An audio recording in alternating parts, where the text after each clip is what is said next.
west here to Seattle. We had opportunities to travel together as a family, as children in our families, to places like Acapulco and places like Paris and London and then Maine and other places. So we used to have a great, great time. We did a lot of traveling, and as Rob might have alluded to, the Hosers, we traveled as golfing buddies, the 4 of us, and the 8 of us, and 12 of us, to many parts of Europe. Had a great time traveling around, playing together. And the special part was the fact that we could do it together and have fun together. It's interesting that 4 boys, spread of 12, 14 years between their 15 years, all seem to have the same interests, all seem to love being together, and we all valued what each other was doing. And it's interesting, there was never any competition. It was just, we sort of relished the moment with each other, had an opportunity to elevate each other and really enjoy everybody's successes. So we were really, really lucky from that standpoint too. And again, I think it goes back a little bit, probably a bit to how we were raised with Ruby and Jack years ago. The great fun became when Jack and Carol and Bonnie and I decided to buy a place together in Palm Springs in 2004. 2004 was a very unique year. That was the year that Jack was diagnosed with colon cancer. And we had bought the house together, and Jack recovered quickly from the chemo that he went through, and boy did we have some great times. The great thing about sharing a house with Carol and Jack was Jack did everything. He used to love to do any little thing, and as Ron was alluding to, whether it was trying to get the cobwebs off the ceiling or anything else, he was always fixing the light switches and this and that. So he was the perfect person to share anything. He wanted to do all the billing and all the rest of it. Well, 2 or 3 years into our great time, that I thought was a great time, I got a call from Jack saying, you know what? He said, you know, we can afford to have our own houses. I said, no, Jack, do you want the bigger room? We'll give you the bigger room.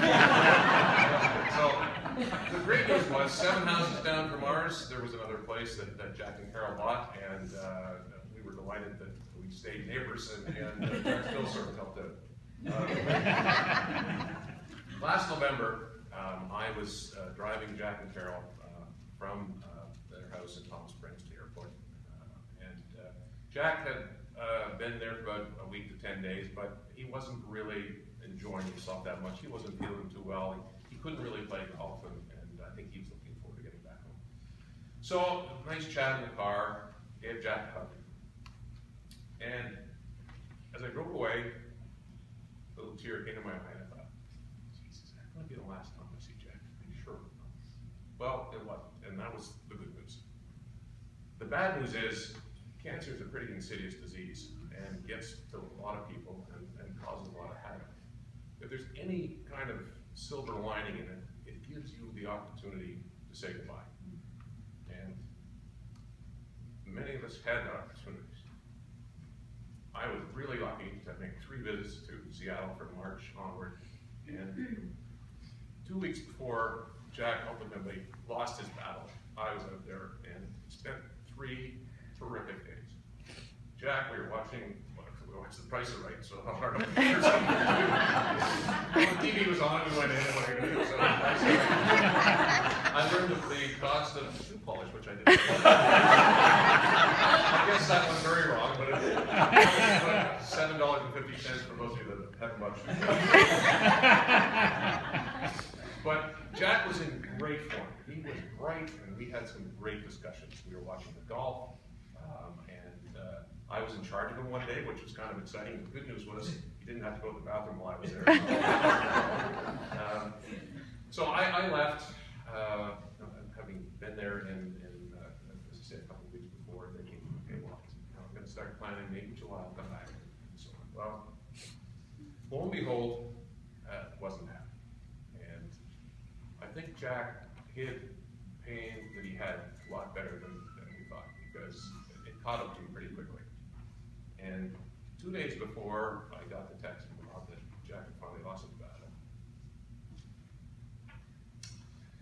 I went to the mailbox, and there was an envelope. Jeez, had Jack's return address on it.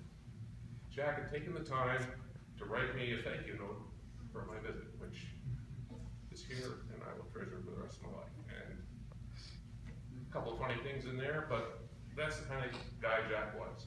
You know, the Jackson family doesn't throw the word love around very much, but I think in the last 10 or 15 years we've learned to hug each other, and in the last year we've learned to say I love you. And so, as I left in early June, I gave Jack a big hug, told him I loved him, and said I'll see you soon.